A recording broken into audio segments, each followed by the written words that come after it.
I'm going to seal my driveway. The neighbor's done theirs. We have a common entrance.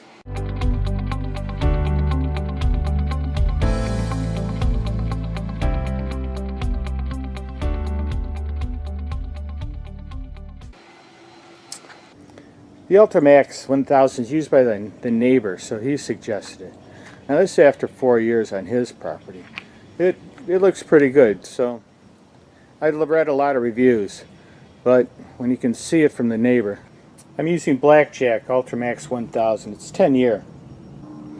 Turned it upside down overnight like they suggest, but it's really not necessary. This Ultramax is more of a gel. It's a latex, and you don't have the settling that you do in some of the others. So the stirring went fairly quick. I just had cracks. I'm using Speed Patch by Blackjack. Leave it in the sun, softens up, put it on with a paint scraper. Anything deep, put it in layers. It's supposed to dry in 4 to 6 hours to drive on, but I found on a hot day, hour and a half. So the first thing I gotta do is power wash all this moss off and the dirt. It's been years and years, but the moss in particular, I tried scraping it, and I don't want to use any moss killer because I got animals. Before cutting in, the flower boxes I taped off just because I didn't want the black on the stain. Then I'll seal one half the driveway and one half the other. I'm cutting in around the corners with a brush. There's a lot of ways you can do it, but I find this is easier and cleaner, and I can have a better line too. So I cut in about 250 feet, about 2 hours. Went smoothly. That's one coat. Be sure you get into all the nooks and crannies because water's going to find it.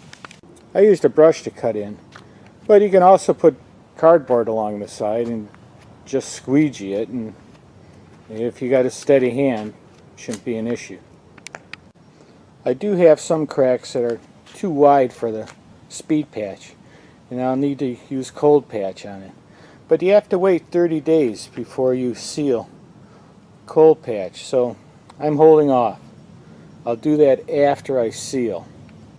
Here's another area I really should use the Cold Patch. It says put water on it because it's a latex base. Not a lot of water, just lightly, just so it's damp. When you're squeegeeing it and you're pulling it down, don't just go in that direction. You have to push it too, really work it in. You need pressure. You want it thin so it dries and penetrates. And when you push, have an angle. Don't have it low. You need an angle for the squeegee. That moves more material. Push it and bring it back and push it, and then try to go to the side too. So I've pulled this, but just to stress, now I'm pushing it. See how that could, I'm moving. It's important to push too. You got to move it around and use some pressure in all directions. This section is where we park cars. You can see how rough it is, but boy, that's going to take longer. And I'm using a lot of sealer in those areas. It took me 5 hours to do this. An hour, a 5-gallon container. Cleanup went pretty well. Soap and water does clean the squeegee and my hands, but when it dries from splashes, you got to use spirits.